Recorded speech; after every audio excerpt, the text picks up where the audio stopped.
আসসালামু আলাইকুম। Online live ক্লাসে সকলকেই স্বাগতম। উপস্থাপনায় আছি আমি Mohammad Atikul Islam, instructor computer, Mymensingh polytechnic institute. প্রিয় ছাত্রছাত্রীরা, আশা করি সকলেই ভালো আছো, সুস্থ আছো। আজকে ডাটাবেজ ম্যানেজমেন্ট সিস্টেমের উপরে আমার ষষ্ঠ লেকচার। আজকে যে সকল টপিকগুলো আমি আলোচনা করব তা হলো অধ্যায় 4-এর কোয়েরি ল্যাঙ্গুয়েজের সংজ্ঞা, এসকিউএল, কিউবিই ও ডাটা লগ এর মধ্যে পার্থক্য আলোচনা, relational algebra, relational algebra selection, project union, set difference, cartesian product, rename, set intersection, natural join, division ও অ্যাসাইনমেন্টগুলোর উপরে মৌলিক কাজ বর্ণনা, এই টপিকসগুলোর উপরে আজকে আমি আলোচনা করব। আশা করি এই লেকচার শেষে তোমরা উপরোক্ত টপিকসগুলোর উপরে সুস্পষ্ট ধারণা লাভ করবে। তাহলে শুরু করি। প্রথমেই কোয়েরি ল্যাঙ্গুয়েজ। কোয়েরি হলো একটি স্টেটমেন্ট যার দ্বারা ডাটাবেজ থেকে ডাটা রিট্রাইভ ও ডাটাবেজে ডাটা স্টোর করা হয়। অর্থাৎ এটি একটি কোয়েরি হলো কি একটি স্টেটমেন্ট বা কমান্ড বা নির্দেশ যার মাধ্যমে ডাটাবেজ থেকে ডাটা নিয়ে আসা এবং ডাটাবেজে ডাটা রাখা হয়। কোয়েরি স্টেটমেন্টগুলো যে ভাষায় রচনা করা হয় তাকে কোয়েরি ল্যাঙ্গুয়েজ বলা হয়। এটি ডিএমএল এর একটি অংশ, অর্থাৎ ডাটা ম্যানিপুলেশন ল্যাঙ্গুয়েজের একটি অংশ, যা ডাটাবেজ থেকে ডাটা রিট্রাইভ ও ডাটাবেজে ডাটা স্টোর করার জন্য ব্যবহার করা হয়। Structured query language, SQL, query by example, QBE ও ডাটালগ, এই তিনটি সর্বাধিক ব্যবহৃত ল্যাঙ্গুয়েজ। অর্থাৎ এই তিনটি মূলত তিন ক্যাটাগরির কোয়েরি ল্যাঙ্গুয়েজ। একটি হলো স্ট্রাকচার্ড কোয়েরি ল্যাঙ্গুয়েজ, অপরটি হলো চিত্রভিত্তিক কোয়েরি ল্যাঙ্গুয়েজ, আর ডাটালগটি হলো মূলত লজিক প্রোগ্রামিং কোয়েরি ল্যাঙ্গুয়েজ। এখানে একটি এসকিউএল কোয়েরি সিলেক্ট অপারেশন দেখানো হয়েছে, যার মাধ্যমে মূলত একটি টেবিলের এই কমান্ডটির মাধ্যমে একটি টেবিলের সকল ডাটাগুলাকে রিট্রাইভ করা হয়। তারপরে আসি structured query language. Structured query language হলো একটি ডাটাবেজ কোয়েরি ল্যাঙ্গুয়েজ, যাকে আরডিএমএস মানে রিলেশনাল ডাটাবেজ ম্যানেজমেন্ট সিস্টেমে ডাটা স্টোর এবং ম্যানেজ করার জন্য ব্যবহার করা হয়। এটি প্রথম প্রবর্তিত বাণিজ্যিক ভাষা যা ডাটাবেজের ইএফ কোডস রিলেশনাল মডেলের বিবর্তিত ফল। অর্থাৎ ডাটাবেজের কোয়েরি এসকিউএল কমান্ড দিয়ে যখন কোয়েরি ল্যাঙ্গুয়েজ আসলো, সেটা মূলত ইএফ কোডতে রিলেশনাল মডেল থেকে বিবর্তিত হয়ে এসেছিল। আগে যেটা ব্যবহার করা হতো সেটা হলো ইএফ কোডের রিলেশনাল মডেল ব্যবহার করে ডাটাবেজে কোয়েরি অপারেশন চালানো হতো। বর্তমানে প্রায় সব ধরনের রিলেশনাল ডাটাবেজ ম্যানেজমেন্ট সিস্টেমে, যেমন MySQL, Oracle, Informix, Sybase, MS Access, SQL, এগুলো সবগুলোতেই এসকিউএল ব্যবহার করা হয়। এসকিউএল দ্বারা রিলেশনাল ডাটাবেজ ম্যানেজমেন্ট সিস্টেমের সব ধরনের ডাটা অপারেশন বাস্তবায়ন করা যায়। এসকিউএল 1986 সালে আমেরিকান ন্যাশনাল স্ট্যান্ডার্ড ইনস্টিটিউট মানে এনসি এবং 1987 সালে International Organization for Standardization ISO এর একটি মানদণ্ডে পরিণত হয়। এসকিউএল দ্বারা যা করা যায় তা হলো ডাটাবেজ থেকে ডাটা অনুসন্ধান করা যায়, ডাটাকে পুনরুদ্ধার করা যায়, রেকর্ড সন্নিবেশ করা যায়, রেকর্ড আপডেট করা যায়, রেকর্ডকে মুছে ফেলা যায়, ডাটাবেজ তৈরি করা যায়, ডাটা টেবিল তৈরি করা যায়, স্টোর প্রসিডিউর তৈরি করা যায়, যেমন ট্রিগার প্রসিডিউর, তারপরে ভিউ তৈরি করা যায়, টেবিল প্রসিডিউর এবং ভিউয়ের উপর পারমিশন সেট করা যায়। এই কাজগুলো ডাটাবেজ দিয়ে করা যায়।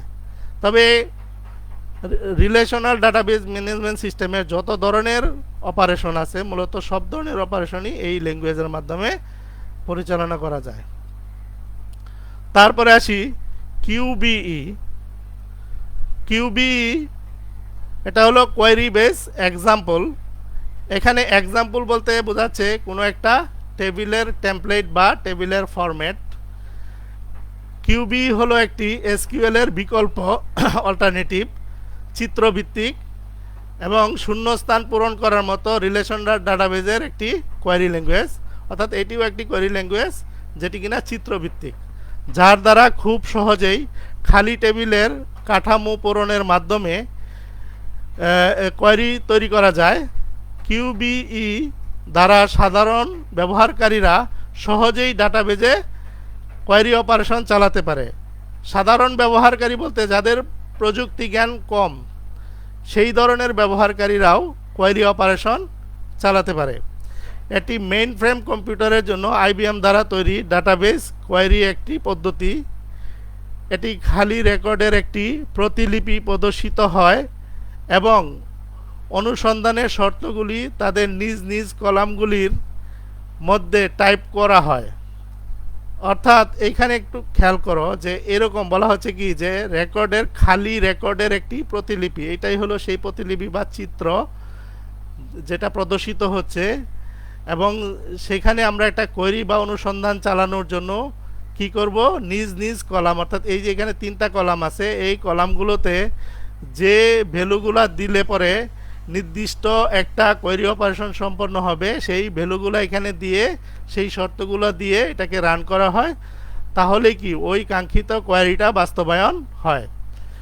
এই ভিজুয়াল পদ্ধতিটি প্রায় প্রতিটি আধুনিক রিলেশনাল ডাটাবেজ সিস্টেমে রয়েছে, অর্থাৎ এটা সকল ডাটাবেজ সিস্টেমেই বর্তমানে রয়েছে সহজভাবে কোয়েরি অপারেশন চালানোর জন্য। তারপরে এইখানে একটা মূলত এটি একটা মাইক্রোসফট অ্যাক্সেসের কোয়েরি গ্রিড এখানে দেখানো হয়েছে, যেখানে আমরা যখন একটা কোয়েরি অপারেশন চালানোর জন্য কোয়েরি উইজার্টে যাই, সেইখান থেকে এরকম একটা ভিউ তৈরি হয়, যেই ভিউয়ে আমরা এখানে 3টি টেবিলের একটি রিলেশন দেখানো হয়েছে। যে রিলেশনগুলো থেকে আমরা যখন অ্যাট্রিবিউটগুলোকে টান দিয়ে ড্রাগ করে এখানে নিয়ে আসি, এখানে রেখে দেই, সাথে সাথে ওর টেবিলের নামটা এখানে চলে আসে। এই যে এটা এভাবে শূন্যস্থান পূরণের মতো এখানে টেনে এনে এগুলোকে রাখা হয়, এবং এই যে ক্যাটাগরি ক্রাইটেরিয়া মানে কোনো কন্ডিশন থাকলে এখানে সেট করা হয়। এইভাবে গ্রাফিক্যালি মাইক্রোসফট অ্যাক্সেসের মাধ্যমে কোয়েরি অপারেশন চালানো হয়। তারপরে আসি ডিডাকটিভ ডাটাবেজ। ডিডাকটিভ ডাটাবেজ হলো এমন একটি ডাটাবেজ সিস্টেম যা ডাটাবেজে সঞ্চিত রুল ও ফ্যাক্টের উপর ভিত্তি করে ডিডাকশন করে, অর্থাৎ নতুন ফ্যাক্ট তৈরি করতে পারে। ডিডাকশন মানে আমরা জানি কি যে একটি সিদ্ধান্ত উপনীত হওয়া বা কনক্লুড মানে একটা সিদ্ধান্তে উপনীত হওয়া। ব্যাপারটা এরকম, যদি কারো গায়ের টেম্পারেচার বেশি থাকে তাহলে অবশ্যই তার জ্বর হয়েছে বোঝানো হচ্ছে।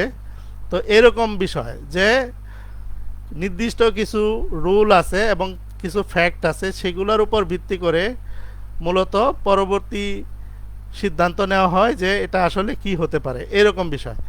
তার মানে রিলেশনাল ডাটাবেজ হলো ডিডাকটিভ ডাটাবেজ হলো এমন একটি ডাটাবেজ সিস্টেম যা ডাটাবেজে সঞ্চিত রুল এবং ফ্যাক্টের উপর ভিত্তি করে ডিডাকশন করে, অর্থাৎ সিদ্ধান্ত গ্রহণ করে বা নতুন ফ্যাক্ট তৈরি করে। বর্তমানে বিভিন্ন ক্ষেত্রে প্রচুর ডাটা লেনদেন হয়ে থাকে, সেখানে ডিডাকটিভ ডাটাবেজটি সুবিধাজনকভাবে ব্যবহার করা হয়। এটি লজিক প্রোগ্রামিংয়ের সাথে রিলেশনাল ডাটাবেজ ম্যানেজমেন্ট সিস্টেমকে একত্রিত করতে সহায়তা করে। একটি ডিডাকটিভ ডাটাবেজে কোয়েরি অপারেশন চালানোর জন্য ডাটালগ নামে একটি খাঁটি ডিক্লারেটিভ লজিক প্রোগ্রামিং ল্যাঙ্গুয়েজ ব্যবহার করা হয়। অর্থাৎ এইখানে কোয়েরি অপারেশন চালানোর জন্য যে ল্যাঙ্গুয়েজটা ব্যবহার করে সেটা হলো, তার নাম হলো ডাটালগ। তারপরে আসি ডাটালগ কাকে বলে। ডাটালগ একটি declarative logic programming language. Declarative programming language বলতে কি বোঝাচ্ছে? Programmer declare what she wants and not how to do it. অর্থাৎ প্রোগ্রামার কোয়ারির মাধ্যমে নির্দেশ প্রদান করে যে সে কি চাচ্ছে, কিন্তু কিভাবে সেটা পাবে সেটা ডিটেলস উল্লেখ করা হয় না। এই ধরনের নেচারের যে প্রোগ্রামগুলা সেগুলাকে বলা হয় ডিক্লারেটিভ প্রোগ্রাম। যেমন এসকিউএলও এক ধরনের declarative structured query language program, আর এখানে ডাটালগও সেরকমই একটি ডিক্লারেটিভ লজিক প্রোগ্রামিং ল্যাঙ্গুয়েজ, যা গঠনগত দিক থেকে প্রোলগ বা প্রোগ্রামিং ইন লজিক এর একটি উপসেট বা অংশ, এবং যা ডিডাকটিভ ডাটাবেজে ফ্যাক্ট ও রুল দ্বারা কোয়েরিকে বাস্তবায়ন করতে ব্যবহার করা হয়। অর্থাৎ এটা ডিডাকটিভ ডাটাবেজে ফ্যাক্ট এবং রুলের উপর ভিত্তি করে দ্বারা কোয়েরি অপারেশন চালায়। সম্প্রতি বছরগুলোতে data integration, information extraction, networking, program analysis বা data analysis, security, cloud computing এবং মেশিন লার্নিংয়ে ডাটালগ ব্যবহার করা হয়। এখানে মেশিন লার্নিং বলতে বোঝাচ্ছে যেমন আর্টিফিশিয়াল ইন্টেলিজেন্স সিস্টেমে, যেখানে কোনো একটা সিচুয়েশনের উপর ভিত্তি করে, পারসেপশনের ভিত্তি করে পরবর্তী সে কি কাজ করবে, কি অ্যাকশনে যাবে সেই সিদ্ধান্তে উপনীত হয়। সেই ধরনের যে সকল ফাংশনগুলো রয়েছে সেই সকল ক্ষেত্রে এই ডাটালগ ব্যবহার করা হয় প্রোলগের মতো। আমরা জানি প্রোলগ প্রোগ্রামিংটা, লজিক প্রোগ্রামিংটা মূলত আর্টিফিশিয়াল ইন্টেলিজেন্সে অর্থাৎ রোবোটিক সিস্টেমে ব্যবহার হয়, যেটাকে মেশিন লার্নিং সিস্টেম বলে, সেইখানে এটা ব্যবহার হয়। এবং এছাড়াও ওপেন সোর্স সিস্টেম এবং অন্যান্য ডাটাবেস সিস্টেম দ্বারাও ডাটালগ ব্যবহার হয়ে থাকে। তারপরে আসি ডাটালগ প্রোগ্রামের যে গঠন সেটার আলোচনা। এখানে একটি রুলের অর্থাৎ ডাটালগ যে কমান্ডগুলা বা কোয়ারিগুলা অপারেশনগুলো চালানো হয় সেগুলা কীরকম তার একটা গঠন এখানে দেখানো হয়েছে। এটা বাম পাশে থাকে কনক্লুশন বা ডিডাকশন, বাম পাশের অংশটাকে বলা হয়। ডান পাশের অংশটা হলো স্টেটমেন্ট বা স্টেটমেন্টস। তো এই ডান পাশের অংশটাকে বলা হয় বডি, বাম পাশের অংশটাকে বলা হয় হেড। এবং এই যে একটা চিহ্ন, কোলন চিহ্ন দিয়ে ড্যাশ, এটা হলো লজিক্যাল ইমপ্লিকেশন। এটা দ্বারা লজিক্যাল ইমপ্লিকেশন বোঝায়, যেমন ইফ দেন, অর্থাৎ যদি এটা হয় তাহলে এটা হবে, এই ধরনের কন্ডিশনকে বলা হয় লজিক্যাল ইমপ্লিকেশন বা ইমপ্লাইজ। এই রুলের অর্থটা হলো, এই স্টেটমেন্টটির অর্থ হলো ইফ স্টেটমেন্ট, যদি স্টেটমেন্টটা ট্রু হয় দেন কনক্লুশন অথবা ডিডাকশন হবে। কনক্লুশন মানে সিদ্ধান্ত উপনীত হবে। তাহলে অর্থাৎ এইটা যদি ট্রু হয় তাহলে এই ঘটনা ঘটবে। অর্থাৎ কারো যদি টেম্পারেচার বেশি থাকে তাহলে তার অবশ্যই জ্বর।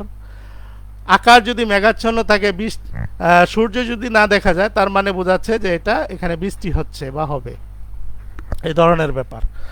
তারপরে আসি ডাটালগের একটি উদাহরণ, যেমন পার্ট, সাব পার্ট, কোয়ান্টিটি এর সকল মানের জন্য যদি অ্যাসেম্বলি টেবিলের একটি টাপল এটা হয়, পার্ট, সাব পার্ট, কোয়ান্টিটি থাকে, তবে অবশ্যই কম্পোনেন্টস টেবিলে একটি টাপল পার্ট, সাব পার্ট হবে। অর্থাৎ এই টেবিলের এই টাপলগুলো যদি থাকে তাহলে কম্পোনেন্ট টেবিলের এই টাপলগুলো অবশ্যই হবে, ডাটাবেজে হবে। টাপলগুলোকে ফ্যাক্ট বলে। এখানে যে টাপলগুলো দেখানো হয়েছে এগুলোকে ফ্যাক্ট বলা হয়, যেটা প্রথমেই বলা হয়েছিল ফ্যাক্টস এবং রুল দিয়ে মূলত ডাটালগ অপারেশন চালায়। তো সেই ফ্যাক্টগুলো হলো এই টাপলগুলা। তাহলে আমরা এখানে দেখি সেটাকে, এই কম্পোনেন্ট একটা টাপল, ডান পাশে হলো অ্যাসেম্বলির তিনটি টাপল, এটা হলো ইমপ্লিকেশন, লজিক্যাল ইমপ্লিকেশন। যদি এইটা ট্রু হয় তাহলে বাম পাশের এটা ট্রু হবে, এবং অর্থাৎ ডাটাবেজে যদি এই অংশটুকু থাকে, এই টাপলটা থাকে, তাহলে অবশ্যই এই টাপলগুলো ডাটাবেজে থাকবে। সেটাই এখানে বলা হয়েছে যে এই যে প্রতীকের ডান দিকের অংশটাকে বডি, বাম দিকের অংশটাকে হেড বলা হয়, এবং এই চিহ্নটাকে বলা হয় লজিক্যাল ইমপ্লিকেশন বা ইফ দেন বোঝায়। যদি বডিতে উল্লেখিত টাপলগুলি ডাটাবেজে উপস্থিত থাকে তবে রুলের হেডে উল্লেখিত টাপলগুলি অবশ্যই ডাটাবেজে থাকবে, এটা বোঝানো হচ্ছে। তারপরে আসি, এ হলো লজিক ডাটা লগের একটা প্রোগ্রামের এক্সাম্পল। তারপরে আসি ডিফারেন্স এবং এসকিউএল, কিউবিই ও ডাটা লগ, এই তিনটার মধ্যে পার্থক্য। তো এখানে প্রথম পার্থক্যটা হলো এটি ডিক্লারেটিভ স্ট্রাকচার্ড কোয়েরি ল্যাঙ্গুয়েজ, অর্থাৎ এটা একটা ডিক্লারেটিভ, যেখানে শুধু বলা হয় যে কি চাচ্ছে, কিভাবে পাবে সেটা উল্লেখ করা থাকে না, সেই ধরনের একটা কোয়েরি ল্যাঙ্গুয়েজ, যা রিলেশনাল ডাটাবেজ ম্যানেজমেন্ট সিস্টেমে ডাটা স্টোর এবং ম্যানেজ করার জন্য ব্যবহার করা হয়। আর কিউবিই মানে কোয়েরি বাই এক্সাম্পল, এটি চিত্রভিত্তিক কোয়েরি ল্যাঙ্গুয়েজ যা টেবিলের খালি কাঠামো ব্যবহার করে কোয়েরি অপারেশন চালায়, অর্থাৎ খালি কাঠামো পূরণের মাধ্যমে কোয়েরি অপারেশন চালায়। এটিও একটি ডিক্লারেটিভ লজিক প্রোগ্রামিং ল্যাঙ্গুয়েজ যা ডিডাকটিভ ডাটাবেজে ডাটা স্টোর এবং ম্যানেজ করার জন্য ব্যবহার করা হয়। তারপরে 2 নম্বরে হলো এটি সাধারণ ব্যবহারকারীদের জন্য শেখা সহজ, এটা খুবই সহজ নয়, এটা সহজ নয়। আর এসকিউএল এর চেয়ে এটি সাধারণ ব্যবহারকারীদের জন্য শেখা সহজ, এটি সাধারণ ব্যবহারকারীদের জন্য শেখা সহজ নয়। 3 নম্বরে ব্যবহারকারীদের অ্যাট্রিবিউট ও টেবিলগুলোর নাম মনে রাখতে হয় এটার ক্ষেত্রে, এসকিউএল এর ক্ষেত্রে। আর এখানে ব্যবহারকারীদের অ্যাট্রিবিউট ও টেবিলগুলোর নাম মনে রাখতে হয় না, কারণ সেগুলো টেমপ্লেটের অংশ হিসেবে প্রদর্শিত হয়। ব্যবহারকারীদের টাপল ও টেবিলগুলোর নাম মনে রাখতে হয়, এটাতে মনে রাখতে হয়, আর এটাতে মনে রাখতে হয় না, এটাতে মনে রাখতে হয়।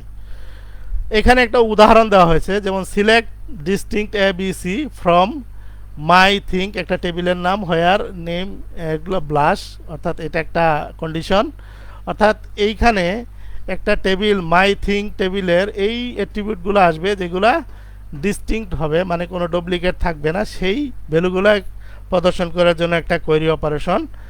আর এইখানে সেটাকে দেখানো হচ্ছে যে এটা হলো বডি হেড, এটা হলো বডি, এবং এই হোয়াট মাইনাস চিহ্ন দিয়ে এই টাপলটা দেখানো হয়েছে, তার মানে এটা হলো একটা ভিউ, এটা হলো যে এটা ট্রু হলে এটা হবে, এই সিদ্ধান্ত এটা যদি ট্রু হয় তাহলে এটা ডিসপ্লে হবে, এটার মিনিংটা হলো এটা। আর এখানে মাইএসকিউএল মাইক্রোসফট অ্যাক্সেস কোয়েরি গ্রিডের মাধ্যমে এখানে দেখানো হয়েছে, যেখানে আমরা একটু আগে দেখলাম যে কিভাবে এটাকে পূরণ করার মাধ্যমে কোয়েরি অপারেশন চালানো হয়। তারপরে এটি রিকারসিভ আংশিক সাপোর্ট করে, এটা রিকারসিভ সাপোর্ট করে না, এটাও রিকারসিভ রুল সাপোর্ট করে। তারপরে এখানে বলা হচ্ছে যে এটি কোয়েরিটিকে এসকিউএল কমান্ডের মাধ্যমে তৈরি করা হয়, এটিতে কোয়েরি স্ক্রিনে প্রদর্শিত টেবিলগুলোর টেমপ্লেট পূরণের মাধ্যমে বা শূন্যস্থান পূরণের মাধ্যমে করা হয়, এটিতে ফ্যাক্ট এবং রুলের মাধ্যমে তৈরি করা হয় কোয়েরি। আর এই 7 নম্বরে এটি দ্বারা ডাটা মান নির্বাচন, সংশোধন, মোছা এবং সন্নিবেশ করা যায়, এটি দ্বারা ডাটা মান নির্বাচন, সংশোধন, মোছা এবং সন্নিবেশ করা যায়, এটি দ্বারাও ডাটা মান নির্বাচন, সংশোধন ও সন্নিবেশ, নির্বাচন, সংশোধন, সন্নিবেশ, 3টি কাজ করা যায়। এটি দ্বারা ডাটাবেজে টেবিল তৈরি করা, নাম পরিবর্তন করা, কলাম যুক্ত করা, টেবিল মোছা যায়, এটি দ্বারা একই কাজ করা যায়, কিন্তু এটি দ্বারা এইগুলা করা যায় না। এটি তুলনামূলক সহজ, এটি খুবই সহজ এবং ব্যবহারকারী বান্ধব, এটি তুলনামূলক জটিল, যেহেতু এটি চিত্রভিত্তিক অতএব এটা খুবই ব্যবহার বান্ধব, এবং এটা যারা অদক্ষ এবং কম্পিউটার জ্ঞান মানে যাদের দক্ষতা নাই তারাও এটাকে ব্যবহার করে কোয়েরি অপারেশন চালাতে পারে। এটি একটি লিনিয়ার স্টাইলের ভাষা, এটি লিনিয়ার স্টাইল ব্যবহার করে না, এটি একটি দ্বিমাত্রিক ভাষা, অর্থাৎ এটা 2 ডাইমেনশনাল ল্যাঙ্গুয়েজ, মানে চিত্র, 2 ডাইমেনশনাল চিত্র, এই জন্য এটাকে বলা হচ্ছে 2 ডাইমেনশনাল ভাষা। আর এটি একটি লিনিয়ার স্টাইলের ভাষা। তো এই হলো এসকিউএল, কিউবি এবং ডাটা লগের মধ্যে পার্থক্য। এখানে আমরা 3 ক্যাটাগরির 3টি ডাটাবেজ কোয়েরি ল্যাঙ্গুয়েজের আলোচনা করলাম। তারপরে আসি রিলেশনাল অ্যালজাব্রা। তো রিলেশনাল অ্যালজাব্রাটি মূলত হলো একটা প্রসিডিউরাল কোয়েরি ল্যাঙ্গুয়েজ, যেটা কিনা এসকিউএল অর্থাৎ স্ট্রাকচারাল কোয়েরি ল্যাঙ্গুয়েজ দ্বারা ইমপ্লিমেন্ট করা হয় বা বাস্তবায়ন করা হয়, যেটি আমি দ্বিতীয় ক্লাসে এটার সম্বন্ধে আলোচনা করেছি যে এটা একটা প্রসিডিউরাল কোয়েরি ল্যাঙ্গুয়েজ যেটাকে এসকিউএল দ্বারা বাস্তবায়ন করা হয়। এটি এক সেট অপারেশন নিয়ে গঠিত যা একটি অথবা দুইটি টেবিলকে ইনপুট হিসাবে নেয় এবং ফলাফল হিসেবে একটি নতুন টেবিল তৈরি করে। রিলেশনাল অ্যালজেব্রা এর মৌলিক অপারেশনগুলো হলো select, project, union, set difference, cartesian product ও রিনেম। মৌলিক অপারেশন ছাড়াও আরও বেশ কয়েকটি অপারেশন রয়েছে, যথা set intersection, natural join, division ও অ্যাসাইনমেন্ট। মৌলিক অপারেশনগুলোর মতো এই অপারেশনগুলো নিয়েও নিচে আলোচনা হবে পরবর্তী স্লাইডে। সিলেক্ট, প্রজেক্ট ও রিনেম অপারেশনগুলোকে ইউনারি অপারেশন বলা হয়, কারণ এরা একটি টেবিল নিয়ে কাজ করে। অন্য তিনটি অপারেশন দুইটি টেবিল নিয়ে কাজ করে, তাই তাদেরকে বাইনারি অপারেশন বলে। তাহলে আমরা এগুলা প্রত্যেকটা ইন্ডিভিজুয়ালি আলোচনা করছি এখানে। প্রথমেই সিলেক্ট অপারেশন। সিলেক্ট অপারেশন সেই টাপলগুলো নির্বাচন করে যেগুলো প্রদত্ত কন্ডিশনকে সন্তুষ্ট করে। সিলেকশনকে ছোট হাতের গ্রিক অক্ষর সিগমা দ্বারা চিহ্নিত করা হয়। প্রেডিকেট বা কন্ডিশনটি সিগমা এর সাবস্ক্রিপ্ট হিসেবে থাকে, অর্থাৎ কন্ডিশনকে এই কার্টেসিয়ান প্রোডাক্টে প্রেডিকেট বলা হচ্ছে। কন্ডিশনের জায়গায় প্রেডিকেট শব্দটি ব্যবহার করা হচ্ছে, যেটা কিনা সিগমার সাবসেট। টেবিলের নামটি সিগমা এর পরে বন্ধনীর মধ্যে থাকে। তাহলে আমরা একটি দেখি, এখানে একটি সিলেক্ট অপারেশন, এটা সিগমা, তার সাবস্ক্রিপ্ট হলো এটা একটা কন্ডিশন বা প্রেডিকেট। এখানে সিগমার পরে ব্র্যাকেটের ভিতরে আছে টেবিলের নাম। তো এই যে সিলেক্ট অপারেশনটা যেটা ইনস্ট্রাক্টর টেবিলের উপর চালানো হচ্ছে, যেখানে বলা হচ্ছে যে ডিপার্টমেন্ট নেম অবশ্যই ফিজিক্স হতে হবে, সেটা আমরা এখানে চিত্রের মাধ্যমে দেখি। এইখানে দেখা যাচ্ছে কি যে একটি টেবিল, ইনস্ট্রাক্টর টেবিল, যেখানে এই যে ফিজিক্স এই একটা টাপল, আবার এইখানে একটা টাপল, দুইটা টাপল রয়েছে, অর্থাৎ এই দুইটা টাপলকে সিলেক্ট করা হচ্ছে এই অপারেশনের মাধ্যমে।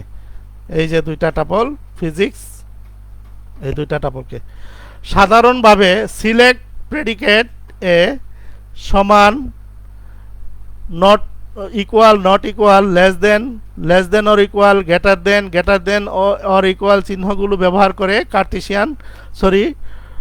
কম্পারিজন অপারেশন করা হয়। কিন্তু এন্ড অপারেশন, অর অপারেশন ও নট অপারেশন চিহ্ন ব্যবহার করে একাধিক প্রেডিকেটকে একত্রিত করে একটি বৃহত্তর প্রেডিকেট তৈরি করা হয়।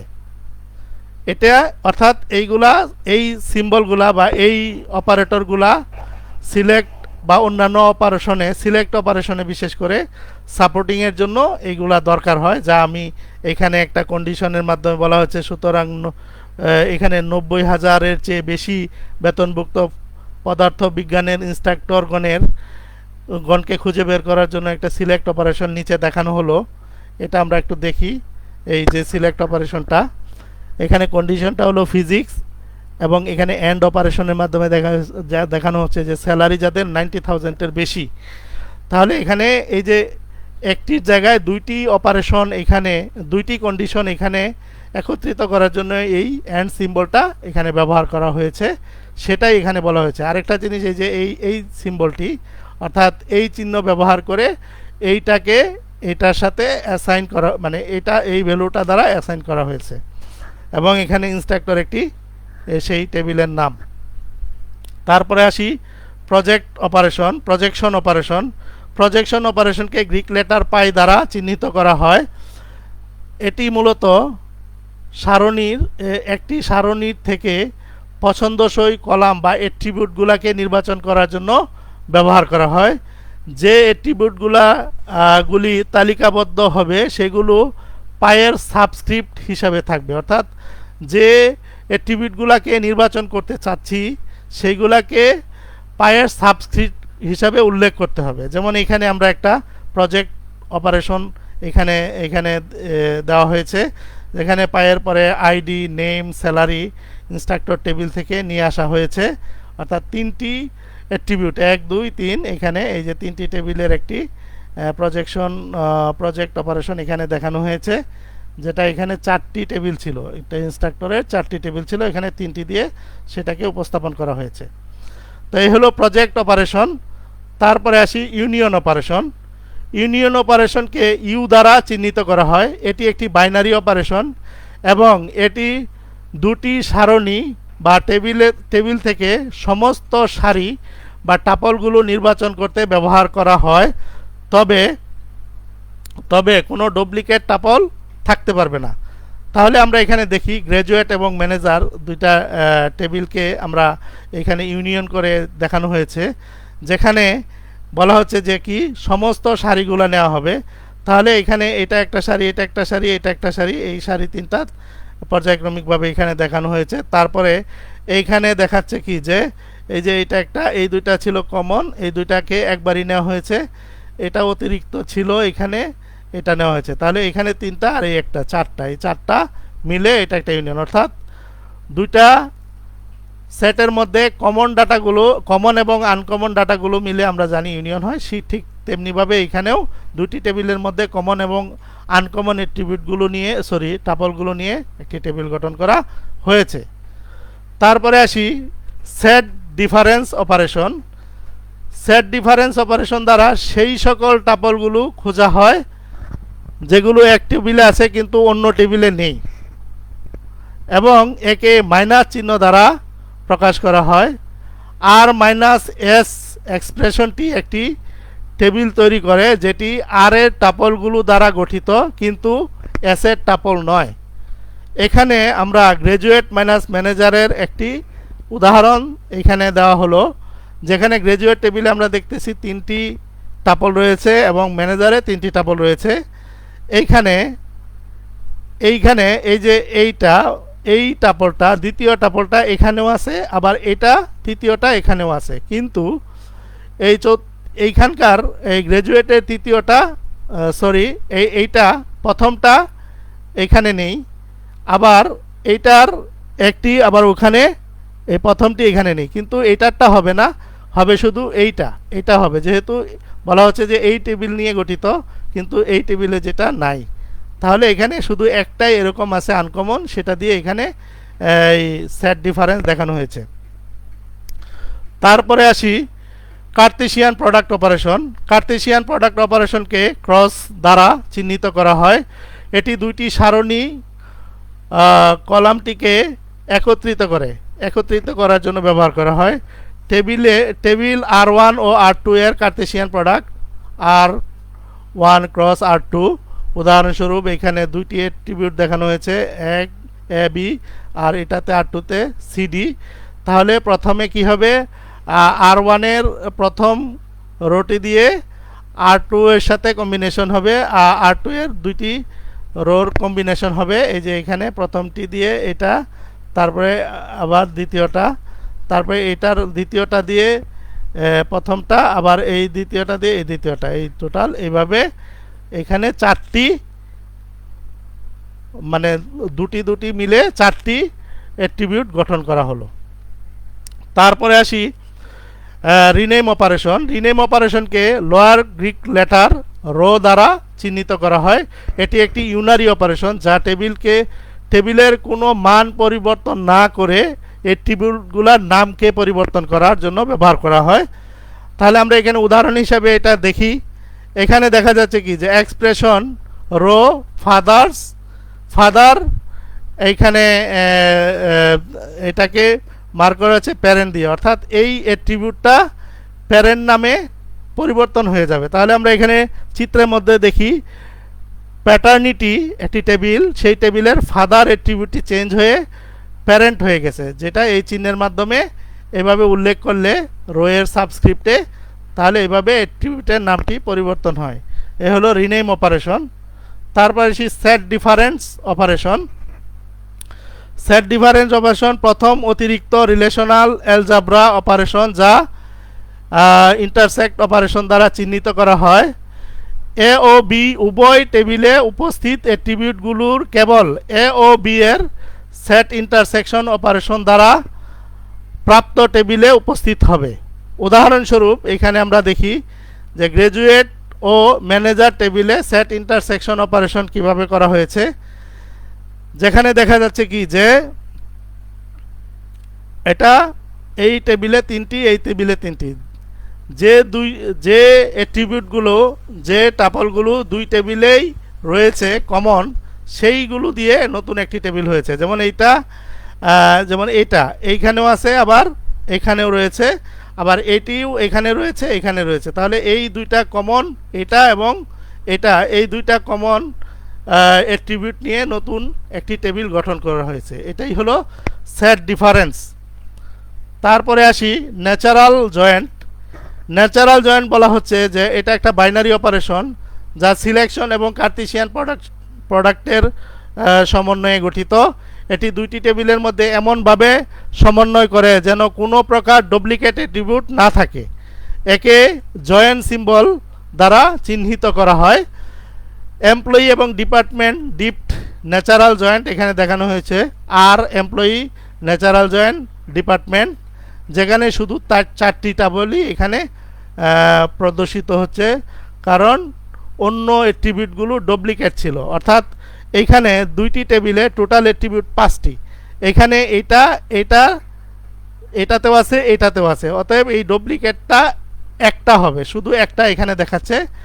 আদার যে ফিল্ডগুলা, যেমন এই মেরি এইখানে নেই, এখানে কোথাও নেই, যার কারণে এটি এখানে দেখানো হয় নাই। কিন্তু এইখানে এই যে হ্যারি এখানে ছিল, এখানে এটা দেখানো হয়েছে। এই যে এখানে হ্যারি রয়েছে। এইভাবে এই দুইটা টেবিল থেকে এখানে ন্যাচারাল জয়েন্টের মাধ্যমে নতুন একটি টেবিল গঠন করা হয়, যেটা এখানে দেখানো হয়েছে। তারপরে আসি ডিভিশন অপারেশন। ডিভিশন অপারেশন একটি বাইনারি অপারেশন যা বাক চিহ্ন দ্বারা প্রকাশ করা হয়। এই আর ডিভিশন এস অপারেশনটি এসকিউএল এর মাধ্যমে সরাসরি প্রয়োগ করা হয় না। এটি এর অর্থটা হলো এস এর অ্যাট্রিবিউটগুলো আর এর প্রপার সাবসেট হতে হবে। অর্থাৎ এইটাই আর এর প্রপার সাবসেট হতে হবে যদি এরকম হয়, এবং আর এর সাব অ্যাট্রিবিউটগুলো থেকে এস এর অ্যাট্রিবিউটগুলো বাদ যে নতুন একটি টেবিল হবে। এবং ডিভিশন অপারেশন দ্বারা নতুন টেবিল আর এর সেই টাপলগুলো নিয়ে আসা হয় যেগুলো এস এর প্রত্যেকটি টাপলের সাথে সম্পর্কযুক্ত। এই জিনিসটা খেয়াল করতে হবে, আমরা সেটা এখানে দেখি। যেমন এইখানে এটাই যদি এস হয় আর এটা যদি আর হয়, কমপ্লিট এবং এটা বিডি প্রজেক্ট, তাহলে দেখা যাচ্ছে কি যে এইটার সাথে শুধু এইখানে এইটার মিল আছে, এটার মিল আছে, এবং এইখানে এই দুইটার মিল আছে। তাহলে এটা তো হবে না, কিন্তু এটার সাথে যে মিল আছে, সম্পর্কযুক্ত যে অ্যাট্রিবিউটগুলা, ভ্যালুগুলা, সেইগুলা শুধু এখানে হবে। অর্থাৎ এই টেবিলে সেই অ্যাট্রিবিউটগুলা হবে স্টুডেন্টের। তাহলে এখানে ফ্রেড এবং সারা এই দুইটা অ্যাট্রিবিউট নিয়ে, এইখানে অ্যাট্রিবিউট ভ্যালু নিয়ে একটি নতুন টেবিল গঠিত হলো। তারপরে আসি অ্যাসাইনমেন্ট অপারেটর। এটি মূলত একটি টেম্পোরারি ভেরিয়েবলে, টেবিলের টেম্পোরারি ভেরিয়েবলে কিছু এক্সপ্রেশনের মানকে অ্যাসাইন করার জন্য ব্যবহার করা হয়, যাকে রাইট টু লেফট এরো চিহ্ন দ্বারা প্রকাশ করা হয়। এবং এটা প্রোগ্রামিং ল্যাঙ্গুয়েজের অ্যাসাইনমেন্ট অপারেটরের মতো।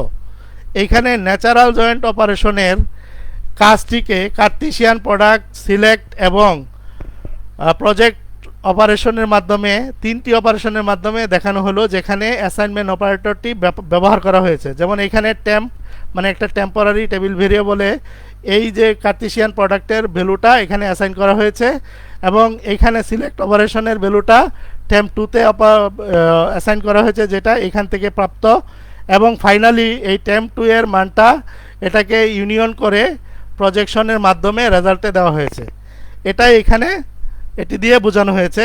অ্যাসাইনমেন্ট অপারেটর মূল্যায়নের রেজাল্ট কোনো ব্যবহারকারীর কাছে প্রদর্শিত হয় না, কারণ এটা এটি মূলত রাইট সাইডের এক্সপ্রেশনের ফলাফল লেফট সাইডের ভেরিয়েবলে অ্যাসাইন করা হয়। এই টেবিল ভেরিয়েবলের মান পরবর্তীতে এক্সপ্রেশনে ব্যবহার করা হয়, এই যে এখানে যেভাবে কনসিকুয়েন্টলি ব্যবহার করা হয়েছে। তাহলে এটাই হলো অ্যাসাইনমেন্ট অপারেটর। তো পরিশেষে সকলের সুস্বাস্থ্য কামনা করে আজকের মতো এখানেই আমার লেকচার শেষ করছি। সকলকে আল্লাহ হাফেজ, সালামু আলাইকুম।